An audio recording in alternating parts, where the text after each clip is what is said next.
be replenished within a lifetime or are replenished at the same rate in which they are used. Next, we are going to discuss renewable energy. Remember that renewable energy sources are sources that can. Let's look at solar energy. Electricity is generated using solar energy when sunlight hits solar panels. The photovoltaic cells in solar panels convert light energy into electricity. The advantages of solar energy include that it produces no greenhouse gases, it reduces dependence on fossil fuels, is a renewable energy source, and can even generate electricity on cloudy days. The disadvantages of solar energy include that it cannot produce electricity at night, the entrance costs are high because the initial investment is high, photovoltaic cells are inefficient, and there are issues with storing excess energy for later use. The air currents in the wind turn turbines, which power a generator that produces electricity.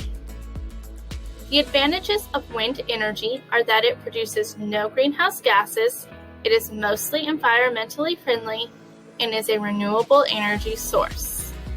The disadvantages include a high initial cost, limited technology, and visual pollution.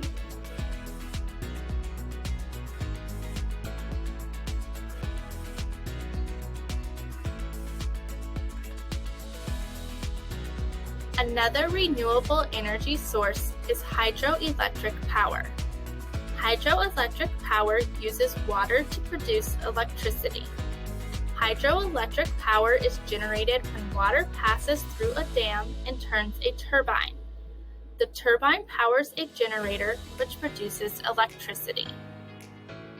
The advantages of hydroelectric power are that it is renewable, it produces no greenhouse gases, and it is reliable. The disadvantages include disrupting the biodiversity of the river that is dammed, and building dams and hydroelectric power plants is expensive. Geothermal energy is another form of renewable energy. Geothermal energy uses steam produced by the heat of the earth. The steam is put under pressure and it turns a turbine. This turbine powers a generator that produces electricity. Geothermal energy can also be used for HVAC systems. These systems use the temperature of the ground to heat or cool fluids that are attached to a heat pump.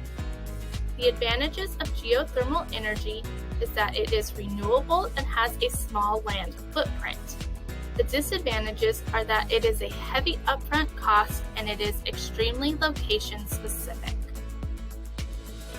The last type of renewable energy we are going to discuss is biomass.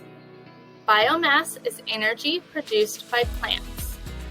Excess materials from crops and dead trees can be used as a fuel source. Crops such as corn and soybeans can be used to produce ethanol, which can be used as a fuel source in a power plant. Ethanol production can be converted to fuel for transportation. The advantages of biomass are that it is a renewable energy source. Biomass is not instantly renewable, but crops can be grown every year. Other advantages include that it is carbon neutral, cost effective, and an abundant source of energy. Disadvantages are that the extraction of energy can be expensive and biomass requires a lot of space. Advantages of renewable energy sources are that they are not finite, they are environmentally friendly, and can reduce overall carbon emissions. Disadvantages are that there is a high cost of entry as many renewable energy systems are expensive to install, some are location specific, and more technology is needed to make renewable energy gathering more efficient.